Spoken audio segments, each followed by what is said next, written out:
For today's mini vlog sa among probensya.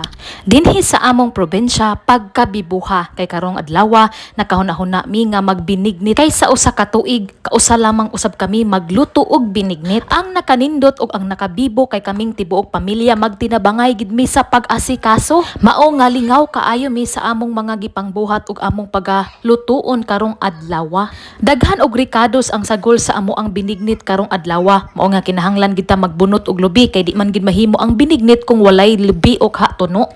Sa dili pa bunta nato ang lubi una nato kaguron kay kinahanglan man na siya nga tangtangon ang iyang baga nga panit ug gilayon ang atong kamuti ato nang butangan og tubig para dili mulagom. Idubadan sa saging nga mura na sad og kadunuton mo nay lami kaayo nga binigniton. Ayahay og naka-assign nga mga trabahoon ang matag usa kanamo. Ang trabaho ni Muka mao ang pagsamok-samok og pag-inom og tubig kay giuhaw siya bisan og wala siya'y trabaho. Sa laing bahin busy usab kaayo si Rumrum nga nag-init tubig. Ang iyahang misyon simple ra kaayo mga igsuon mao nga maglata siya sa bukog sa baboy kay among paniudtohon sago. Dapat colorful kaayo ang tanan nimong isagol nga sago, dapat na ay red, green og yellow. Dili lang po di ay sago, kinahanglan usab nga naay landang kaning color puti mao ni landang. Og dili ta maglangan ang landang ato dayong ablihan kay ato aman nang hugasan og humulan. Sa atong paghumol dili lang usab nato sabunan kay dili man nilabhanan. Mao kini ang sikreto nga ato-ato lang ayaw intaw ni ipanabi sa uban. Ang landang dapat humulan para humok na siya igsagol sa binignit. Gawas sa humulan ato usab siya nga hugasan basin tihag na mga hugaw nga watak hibalo ba. Sa wakas na human nagiintawg bunot ang akong kuya mo na nga kinahanglan usab ang tubig nga kuhaon niya. Kahibalo ba mo nga ang tubig sa lubi adunay tambal? Tambal daw kini sa UTI kung wala ko masipyat mga inday.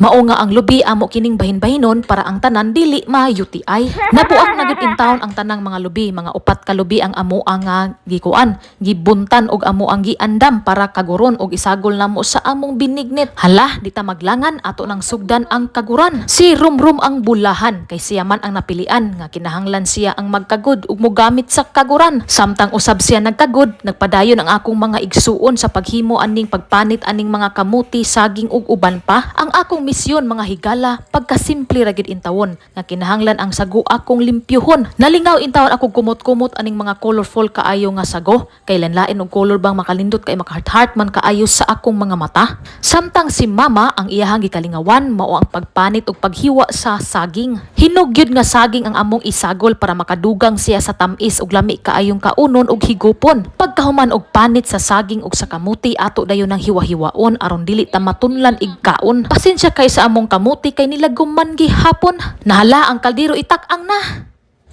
Luto ng binignit! Binignit kihao na! Luto na! Nahao na gyud ang binignit nga grabe kainit ug dalhon kini sa sulod aron kita sugdan na nato ang pagkitkit. Malipayon ang tibuok pamilya kay ang binignit pagkadaghana. Siguradong matagbaw gyud ka kay ang binignit makaon usa ka semana.